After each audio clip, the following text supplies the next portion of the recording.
the track list for their upcoming album. Plus, we will discuss theories about the title of the mini-album and the meaning behind that. All that and more in today's episode of The Forever Minute. Step giddy up. 하나 둘 셋. 안녕하세요, Step Your Kitty Up입니다. 안녕하십니까. Hey, and I'm Jeremy. Welcome back to the Step Your Kitty Up channel. Yes, if you're joining us for the first time, please make sure to like and subscribe. Click that bell icon so that you can receive notifications of our future content. And if you are returning to the channel, welcome back. On September 11th, Everglow released the track list and credits for their second mini album entitled -77.82 by -78.29. Jesus, that's a mouthful. I mean, right? And this mini album will be released on September 21st. We will include a link to the video in the description so that you can see that for yourself. Mm-hmm. The track list consists of 4 songs. The first is the title track, La-Di-Da. La-Di-Da. It feels very that to me, like, la-di-da, bitch. Interesting note, EU is credited as one of the writers on that track. Le gasp! I know, right?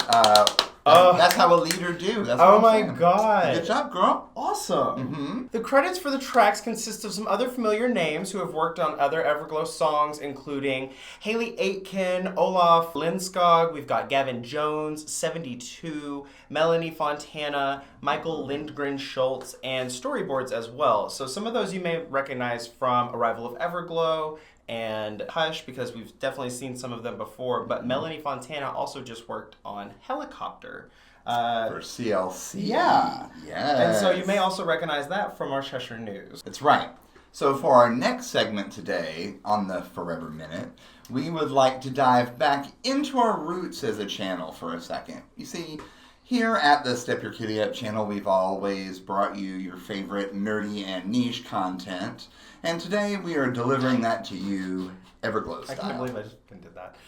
That was cute. I enjoyed that moment with you. That was cute, right? So, within Forever, as a fandom, there is no shortage of theories surrounding the significance and the lore that's relating to the ever-changing logo and the coordinates sprinkled throughout the discography. So that being said, here's ours. Oh my god. And just before we start things, it would be impossible to sit here and say that we haven't deep dived into fan sites and Twitter theories and Reddit threads to see what everyone was saying and thinking, because obviously we had to see if we were kind of on the same, page. Mm-hmm. So we're going to be crediting those people and linking some sources below for any fan sites or material that we use. So you can feel free to check those out as well. And we were so excited to see that there were people that kind of thought the same things that we did. Yeah, in the same thought process. It's kind of cool, right? Yeah, it's really awesome. So if you thought that -77.82 by -78.29 was a weird choice for an album title, you would not be alone on that, because we were kind of like, what the fuck? So, literally, even stranger though, once you start to investigate that number within the lore of Everglow, it's literally been present since day one. So when we first started doing our research just for the coordinates online, a Reddit post dating back to 19 August 2019 popped up in the search results. Remember 2019? Oh man, that was a when we different could time. go to concerts? Oh. Well, back then also the fans were talking about the possible meaning of these coordinates. The post was referencing the appearance of them at the end of the Adios music video. Oh. Where the girls were laying down on the permafrost. Mm-hmm. Mm-hmm.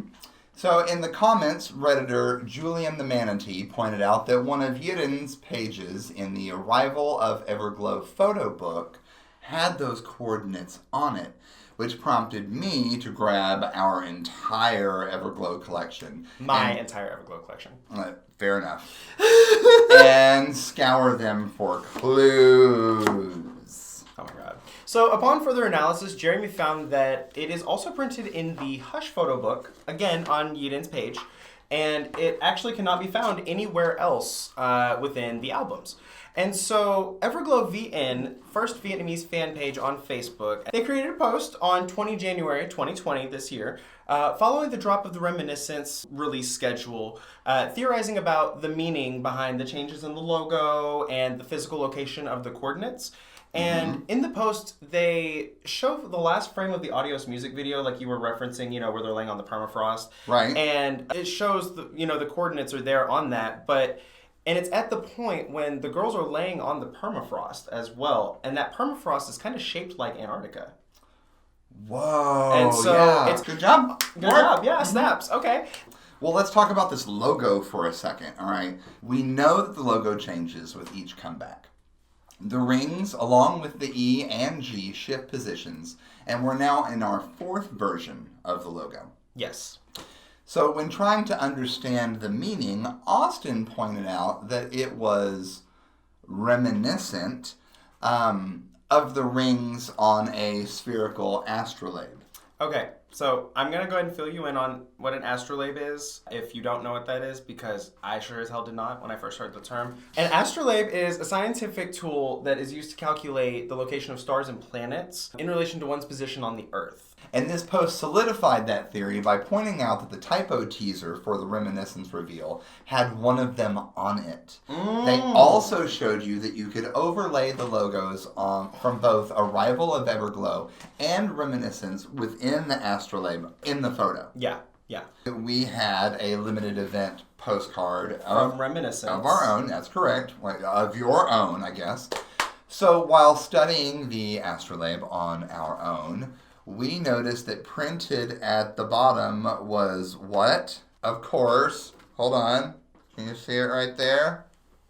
The coordinates. Mm-hmm. Look There at they that. are. Look at that. There's the coordinates again. There's the title of the next mini-album right there, printed on this card. Again, they've been telling us. Like, they've been doing this. For years. So that brings us to present day, where we know now that the coordinates have been chosen as the title of the second mini-album. But we still really have zero confirmation as to what that means. Right, and so in the newly released track list, the image includes a picture of what appears to be like an ice formation. It's kind of like mirrored on itself in like a Stranger Things upside down kind of way. It's kind of weird. Or in a Lady Gaga, Ariana Grande, Rain on Me kind of way. I mean, sure. Anyway, Stream Chromatica. The coordinates are showcased again on this picture, this teaser, but this time they're strategically placed, one at the top and one at the bottom, and so it appears that's like only one number is significant per side of the ice formation, and so if that picture is the location, if that is in fact where these coordinates line up on a physical map, then what does it mean? I don't think that we're going to know for sure until the album drops, of course. That's just kind of obvious at this point, and the music video, I'm sure they're going to give us everything. But we can look for patterns and clues, because they've been leaving them from the jump. It's true. For instance, did anyone notice that the back of the Hush album looks like the girls are literally inside of an astrolabe? Bitch. Like with the projections and everything there? Or how about the fact that these cards have them all in these spherical rings, like hollow rings, like an armillary sphere right here. Bitch, yes. you better come through with the vocabulary. Yep, and pay attention to the fashion as well. You see them in this military gear with these ribbons and badges, medals. Yes, I mean, are they a secret, task force to revolutionize K-pop and save the world? I mean, only time will tell, but I'm thinking yes. That's just me. Well, I think it's safe to say that the symbols and images, obviously, we keep seeing them over and over, and they do have meaning, but they're not placed there by coincidence, obviously. So these clues, these little breadcrumbs, the little Hansel and Gretel moment, they all have meaning, and we are going to find out, and they mean something within the lore of this, of this story. Right. Oh my God, I cannot wait to see what they give us with this comeback. I'm really excited. It's, oh my God. Oh. Well, thank you so much for joining us today on the Forever Minute. If you enjoyed this video, please check out our other Everglow footage that we have. We're going to be doing some retroactive reactions to their videos, and we're going to be posting more content all the time, so please hit that bell icon so you don't miss it. And in the meantime, step your kitty up!